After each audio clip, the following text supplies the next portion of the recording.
ഓം ശാന്തി 20/12/2025 പ്രഭാതമുരളി മധുബൻ. മധുരമായ കുട്ടികളെ, സദ്ഗുരു വന്നിരിക്കുകയാണ് നിങ്ങളുടെ ഉയർന്ന ഭാഗ്യമുണ്ടാക്കാൻ. അതിനാൽ നിങ്ങളുടെ പെരുമാറ്റം വളരെ വളരെ രാജകീയമായിരിക്കണം. ചോദ്യം: ആരെയും കുറ്റം പറയാൻ സാധിക്കാത്ത തരത്തിലുള്ള ഏത് പ്ലാനാണ് ഡ്രാമയിൽ ഉണ്ടാക്കിയിട്ടുള്ളത്? ഉത്തരം: ഡ്രാമയിൽ ഈ പഴയ ലോകത്തിന്റെ വിനാശത്തിന്റെ പ്ലാനാണ് ഉണ്ടാക്കിയിട്ടുള്ളത്. ഇതിലാരും കുറ്റക്കാരല്ല.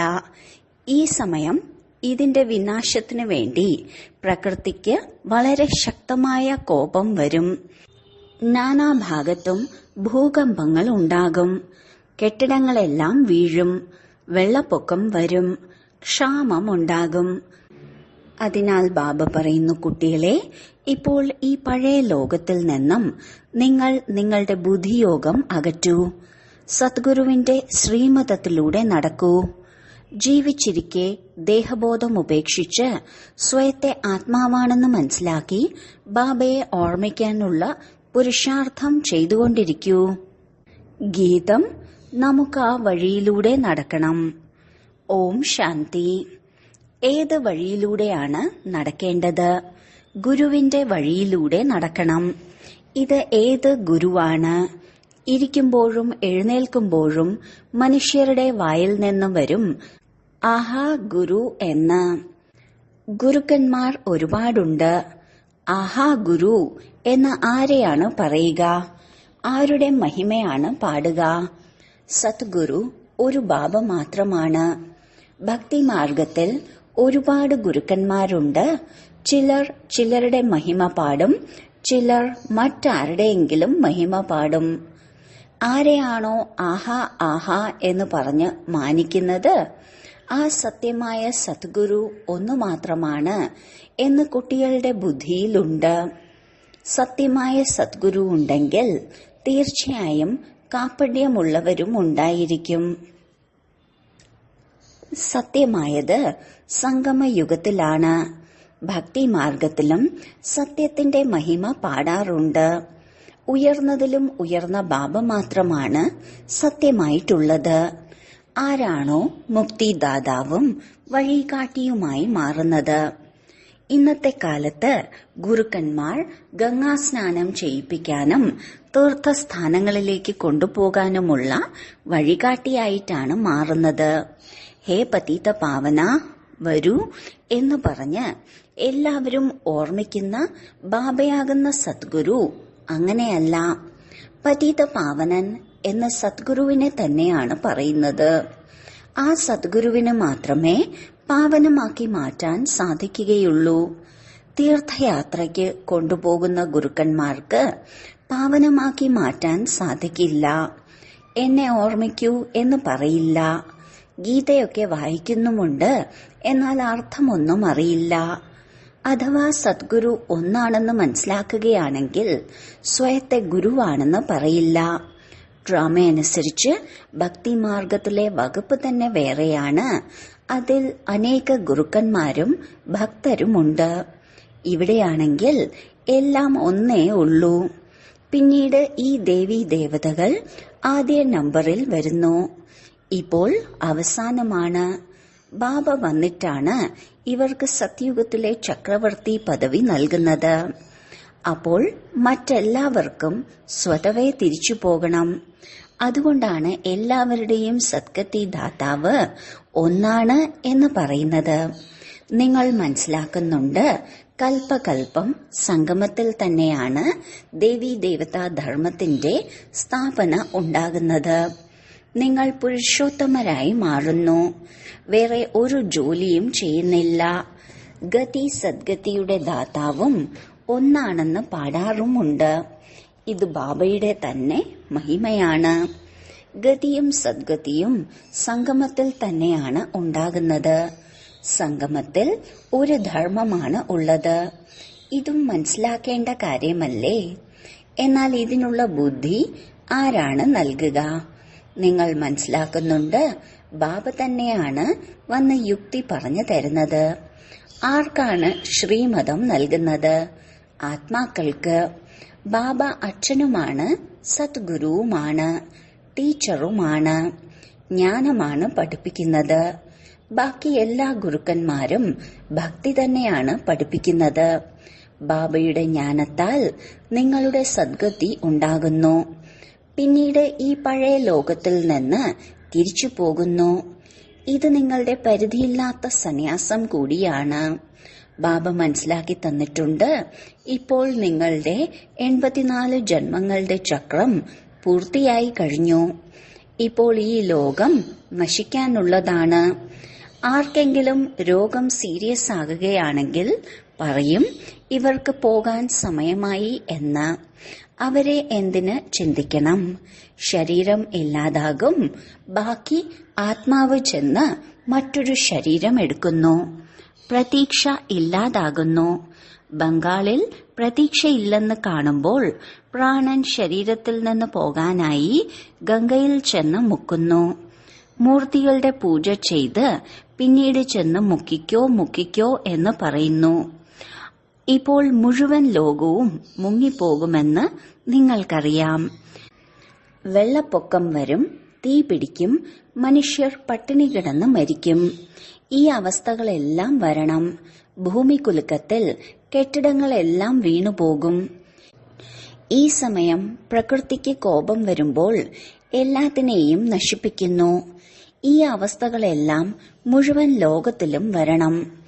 അനേക പ്രകാരത്തിലുള്ള മരണങ്ങൾ സംഭവിക്കുന്നു. ബോംബുകളിലും വിഷം നിറച്ചിട്ടുണ്ട്. അല്പം വിഷവാതകം വരുന്നതിലൂടെ തന്നെ ബോധം പോകുന്നു. ഇത് എന്തെല്ലാമാണ് സംഭവിക്കാൻ പോകുന്നതെന്ന് നിങ്ങൾ കുട്ടികൾക്കറിയാം.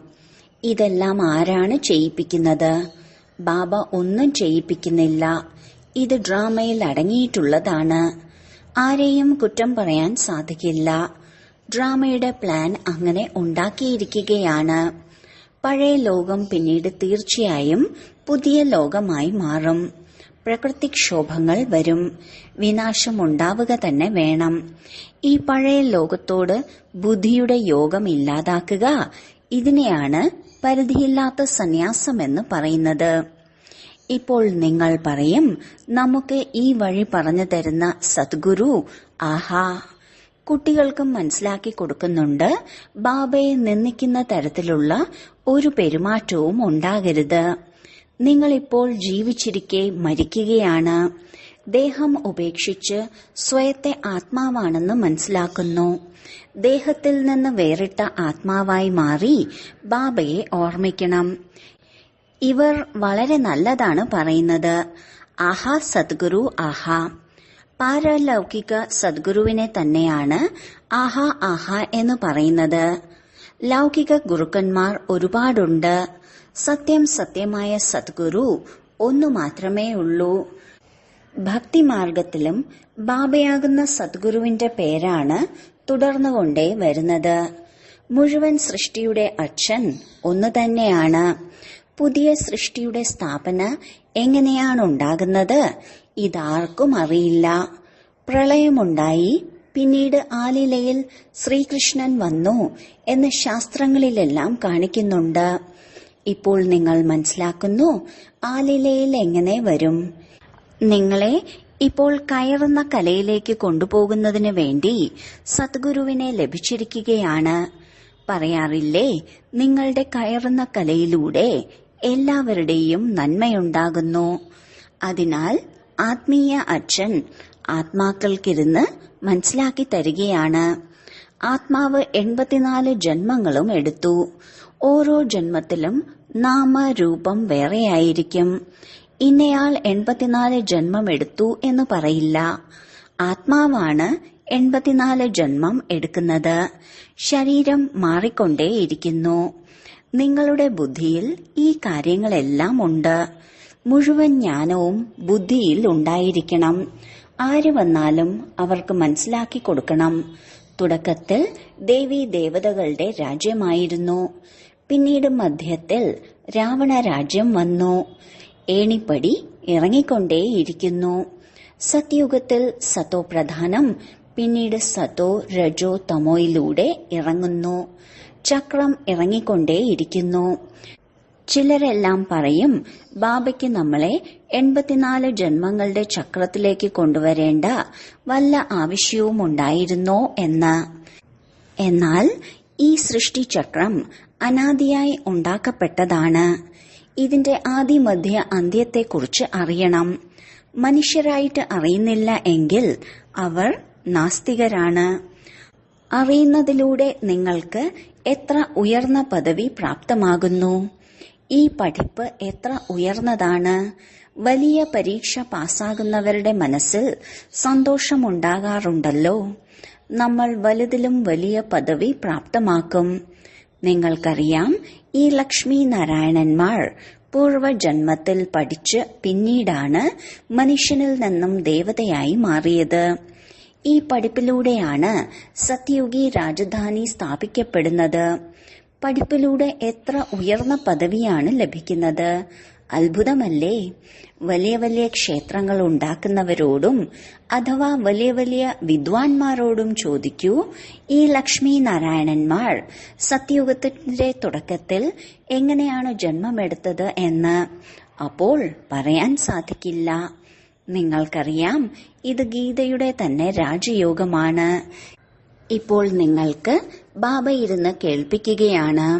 നിങ്ങൾ പറയുന്നു, ബാബ, നമ്മൾ ബാബയുമായി 5000 വർഷം മുമ്പും കണ്ടുമുട്ടിയിട്ടുണ്ടായിരുന്നു. എന്തിനാണ് കണ്ടുമുട്ടിയത്? സ്വർഗത്തിന്റെ സമ്പത്ത് എടുക്കാൻ, ലക്ഷ്മി നാരായണനായി മാറുന്നതിന് വേണ്ടി. ചെറിയവരും വലിയവരും വൃദ്ധരുമെല്ലാം വരുന്നുണ്ട്. അവർ തീർച്ചയായും പഠിച്ചിട്ടാണ് വരുന്നത്. ലക്ഷ്യം തന്നെ ഇതാണ്. സത്യനാരായണന്റെ സത്യമായ കഥയല്ലേ? ഇതും നിങ്ങൾ മനസ്സിലാക്കുന്നുണ്ട്. രാജ്യഭാഗ്യം സ്ഥാപിക്കപ്പെടുകയാണ്. നല്ല രീതിയിൽ ആരാണോ മനസ്സിലാക്കുന്നത് അവർക്ക് ആന്തരികമായ സന്തോഷമുണ്ടാകും. ബാബ ചോദിക്കും, രാജ്യഭാഗ്യം പ്രാപ്തമാക്കാനുള്ള ധൈര്യമുണ്ടല്ലോ? പറയും, ബാബ, എന്തുകൊണ്ടില്ല? നമ്മൾ പഠിക്കുന്നത് തന്നെ നരനിൽ നിന്ന് നാരായണനായി മാറാനാണ്. ഇത്രയും സമയം നമ്മൾ സ്വയത്തെ ദേഹമാണെന്ന് മനസ്സിലാക്കിയാണ് ഇരുന്നത്. ഇപ്പോൾ ബാബ നമുക്ക് ശരിയായ വഴി പറഞ്ഞു തന്നു. ദേഹി അഭിമാനിയാകാൻ പരിശ്രമമുണ്ട്. ഇടയ്ക്കിടയ്ക്ക് തന്റെ നാമരൂപത്തിൽ കുടുങ്ങിപ്പോകുന്നു. ബാബ പറയുന്നു, ഈ നാമരൂപത്തിൽ നിന്ന് വേറിട്ടവരാകണം. ഇപ്പോൾ ആത്മാവ് എന്നതും പേര് തന്നെയല്ലേ? ബാബയാണ് സുപ്രീം പരമപിതാവ്. ലൗകിക അച്ഛനെ പരമപിതാവെന്ന് പറയില്ല. പരമം എന്ന പദം ഒരേയൊരു ബാബയ്ക്ക് മാത്രമാണ് നൽകിയിട്ടുള്ളത്. ആഹാ ഗുരു എന്നും ബാബയെ തന്നെയാണ് പറയുന്നത്. നിങ്ങൾക്ക് സിഖുകാർക്കും മനസ്സിലാക്കി കൊടുക്കാൻ സാധിക്കും. ഗുരു ഗ്രന്ഥ സാഹബ് എന്ന പുസ്തകത്തിൽ എല്ലാം വർണ്ണിച്ചിട്ടുണ്ട്. ജബ് സാഹബ് സുഖ്മണി എന്ന ഗ്രന്ഥത്തിൽ പറഞ്ഞിട്ടുള്ളതുപോലെ മറ്റൊരു ശാസ്ത്രത്തിലും ഇത്രയും വർണ്ണിച്ചിട്ടില്ല. ഈ 2 വാക്കുകൾ തന്നെയാണ് വലുത്. ബാബ പറയുന്നു, സാഹബിനെ ഓർമ്മിക്കൂ, എന്നാൽ നിങ്ങൾക്ക് 21 ജന്മത്തേക്ക് സുഖം ലഭിക്കും. ഇതിൽ സംശയിക്കേണ്ട കാര്യമേ ഇല്ല. ബാബ വളരെ സഹജമായാണ് മനസ്സിലാക്കി തരുന്നത്. നിങ്ങൾ മനുഷ്യർക്ക് വഴി പറഞ്ഞു കൊടുക്കുന്നതിന് വേണ്ടി എത്ര ചിത്രങ്ങളാണ് ഉണ്ടാക്കാറുള്ളത്? എത്ര സഹജമായി മനസ്സിലാക്കാൻ സാധിക്കും? നിങ്ങൾ ആത്മാവാണ്. പിന്നീടാണ് ഭിന്ന ഭിന്ന ധർമ്മങ്ങളിലേക്ക് വന്നത്. ഇത് വ്യത്യസ്തമായ ധർമ്മങ്ങളുടെ വൃക്ഷമാണ്. ഈ സമയം ഈ മുഴുവൻ ലോകത്തിലുള്ളവരും കാൽകാശിന് വിലയില്ലാത്തവരാണ്. നിങ്ങളും അങ്ങനെയായിരുന്നു. ഇപ്പോൾ നിങ്ങൾ സമ്പന്നരും മൂല്യമുള്ളവരുമായി മാറുകയാണ്. അവരുടെ അവകാശികളും അവസാനം അനുഭവിക്കുകയില്ല. നിങ്ങൾ നിങ്ങളുടെ കൈ നിറച്ചാണ് കൊണ്ടുപോകുന്നത്. ബാക്കി എല്ലാവരും വെറും കൈയോടെയാണ് പോവുക. നിങ്ങൾ നിറയ്ക്കാൻ വേണ്ടി തന്നെയാണ് പഠിക്കുന്നത്. കൽപ്പം മുൻപ് വന്നിട്ടുള്ളവരാരാണോ അവർ മാത്രമേ വരികയുള്ളൂ. അല്പമെങ്കിലും കേട്ടാൽ മതി, വരും. എല്ലാവർക്കും ഒന്നിച്ചു കാണാനൊന്നും സാധിക്കില്ല. നിങ്ങൾ ഒരുപാട് പ്രജകളെ ഉണ്ടാക്കുന്നുണ്ട്. ബാബയ്ക്ക് എല്ലാവരെയൊന്നും കാണാൻ സാധിക്കില്ലല്ലോ. അല്പം കേട്ടാൽ പോലും പ്രജകൾ ഉണ്ടായിക്കൊണ്ടേയിരിക്കും. നിങ്ങൾക്ക് എണ്ണാൻ പോലും സാധിക്കില്ല. നിങ്ങൾ കുട്ടികൾ സേവനത്തിലാണ്, ബാബയും സേവനത്തിലാണ്. ബാബയ്ക്ക് സേവനമില്ലാതെ ഇരിക്കാൻ സാധിക്കില്ല. ദിവസവും അതിരാവിലെ സേവനം ചെയ്യാൻ വരുന്നു. സത്സംഗവും രാവിലെ തന്നെയാണ് ചെയ്യുന്നത്. ആ സമയം എല്ലാവർക്കും സമയമുണ്ട്. ബാബ പറയുന്നു, നിങ്ങൾ കുട്ടികൾക്ക് വീട്ടിൽ നിന്ന് അതിരാവിലെയും രാത്രിയും വരാൻ പറ്റില്ല. എന്തുകൊണ്ടെന്നാൽ ദിവസം തോറും ലോകം മോശമായിക്കൊണ്ടിരിക്കുകയാണ്. അതുകൊണ്ട് ഓരോ ഇടവഴിയിലും അടുത്തടുത്തായി സെന്ററുകൾ ഉണ്ടായിരിക്കണം. അപ്പോൾ വീട്ടിൽ നിന്നിറങ്ങിയാൽ സെന്ററിൽ എത്താം, എളുപ്പമാകും. നിങ്ങളുടെ വൃദ്ധിയുണ്ടാകുമ്പോൾ രാജധാനി സ്ഥാപിക്കപ്പെടും. ബാബ സഹജമായാണ് മനസ്സിലാക്കി തരുന്നത്. ഇത് രാജയോഗത്തിലൂടെയാണ് സ്ഥാപിക്കപ്പെടുന്നത്. ബാക്കി ഈ ലോകമൊന്നും ഉണ്ടായിരിക്കുകയില്ല. പ്രജകൾ എത്രയാണ് ഉണ്ടാകുന്നത്? മാലയും ഉണ്ടാക്കണം. അനേകരുടെ സേവനം ചെയ്ത് തനിക്ക് സമാനമാക്കി മാറ്റുന്നവരാണ് മുഖ്യമായിട്ടുള്ളത്. അവർ തന്നെയാണ് മാലയിലെ മുത്തായി മാറുന്നത്. മനുഷ്യർ മാല ജപിക്കാറുണ്ട്, എന്നാൽ അർത്ഥമൊന്നും മനസ്സിലാക്കാറില്ല. പല ഗുരുക്കന്മാരും ബുദ്ധി അതിൽ മുഴുകുന്നതിന് വേണ്ടി മാല ജപിക്കാൻ കൊടുക്കാറുണ്ട്. കാമം മഹാശത്രുവാണ്. ദിവസം തോറും വളരെ കടുത്തതായി മാറുക തന്നെ ചെയ്യും. തമോ പ്രധാനമായി മാറിക്കൊണ്ടേയിരിക്കുന്നു. ഈ ലോകം വളരെ അഴുക്ക് നിറഞ്ഞതാണ്. ബാബയോട് ഒരുപാട് പേർ പറയുന്നുണ്ട്, ഞങ്ങൾ വളരെ ബുദ്ധിമുട്ടിലാണ്, ഉടനെ സത്യുഗത്തിലേക്ക് കൊണ്ടുപോകൂ എന്ന്. ബാബ പറയുന്നു, ക്ഷമയോടെ ഇരിക്കൂ, സ്ഥാപന നടക്കുക തന്നെ വേണം. ഇത് ആദരിക്കലാണ്. ഈ സൽക്കാരം തന്നെ നിങ്ങളെ കൊണ്ടുപോകും. ഇതും മനസ്സിലാക്കി തന്നിട്ടുണ്ട്. നിങ്ങൾ ആത്മാക്കൾ വന്നത് പരംധാമത്തിൽ നിന്നാണ്. വീണ്ടും അവിടേക്ക് തന്നെ പോകണം. പിന്നീട് പാർട്ട് അഭിനയിക്കാനായി വീണ്ടും വരും. അതിനാൽ പരംധാമത്തെ ഓർമ്മിക്കണം. ബാബ പറയുന്നു, എന്നെ ഓർമ്മിക്കൂ, എന്നാൽ വികർമ്മം വിനാശമാകും. ഈ സന്ദേശം തന്നെ എല്ലാവർക്കും കൊടുക്കണം. മറ്റൊരു സന്ദേശകരോ വഴികാട്ടിയോ ഇല്ല. മറ്റ് വഴികാട്ടികളെല്ലാം മുക്തിധാമത്തിൽ നിന്ന് താഴേക്കാണ് കൊണ്ടുപോകുന്നത്. പിന്നീട് അവർക്ക് ഏണിപ്പടി താഴോട്ടിറങ്ങുക തന്നെ വേണം. പൂർണമായി തമോപ്രധാനമായി മാറുമ്പോഴാണ് ബാബ വന്ന് എല്ലാവരെയും സതോപ്രധാനമാക്കി മാറ്റുന്നത്. നിങ്ങൾ കാരണം എല്ലാവർക്കും തിരിച്ചു പോകേണ്ടി വരുന്നു. എന്തുകൊണ്ടെന്നാൽ നിങ്ങൾക്ക് പുതിയ ലോകം വേണമല്ലോ. ഇതും ഡ്രാമയിലുള്ളതാണ്. കുട്ടികൾക്ക് വളരെയധികം ലഹരി ഉണ്ടായിരിക്കണം. ശരി, വളരെ കാലത്തെ വേർപാടിന് ശേഷം തിരികെ കിട്ടിയ മധുരമായ സന്താനങ്ങൾക്ക് മാതാവും പിതാവുമായ ബാബ്ദാദയുടെ സ്നേഹസ്മരണകളും പുലർക്കാല വന്ദനവും. ആത്മീയ പിതാവിന്റെ ആത്മീയ കുട്ടികൾക്ക് നമസ്കാരം. ധാരണയ്ക്കുള്ള മുഖ്യസാരം. 1. ഈ ദേഹത്തിന്റെ നാമരൂപത്തിൽ നിന്ന് വേറിട്ട് ദേഹി അഭിമാനിയായി മാറണം. സദ്ഗുരുവിന്റെ നിന്നയുണ്ടാകുന്ന തരത്തിലുള്ള പെരുമാറ്റമൊന്നും ഉണ്ടാകരുത്. 2. മാലയിലെ മുത്തായി മാറുന്നതിനു വേണ്ടി അനേകരെ തനിക്ക് സമാനമാക്കി മാറ്റാനുള്ള സേവനം ചെയ്യണം. ആന്തരിക സന്തോഷത്തിലിരിക്കണം. നമ്മൾ രാജ്യഭാഗ്യമെടുക്കാൻ വേണ്ടി പഠിക്കുകയാണ്. ഇത് നരനിൽ നിന്ന് നാരായണനായി മാറുന്നതിനുള്ള പഠിപ്പാണ്. വരദാനം. നിരന്തരമായ ഓർമ്മയിലൂടെ അവിനാശി സമ്പാദ്യം ശേഖരിക്കുന്ന സർവ ഖജനാക്കളുടെയും അധികാരിയായി ഭവിക്കട്ടെ.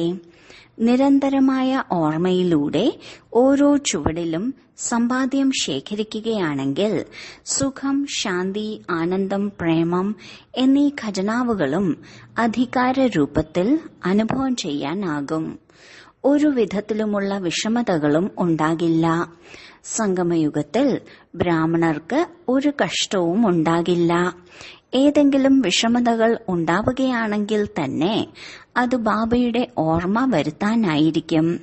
എങ്ങനെയാണോ റോസാ പുഷ്പത്തിനൊപ്പമുള്ള മുള്ളുകൾ അതിന് സുരക്ഷയ്ക്ക് വഴിയൊരുക്കുന്നത്, അതുപോലെ ഈ ബുദ്ധിമുട്ടുകൾ ബാബയുടെ ഓർമ്മയെ കൂടുതൽ ശക്തമാക്കാനുള്ളതിന് നിമിത്തമായി മാറുന്നു.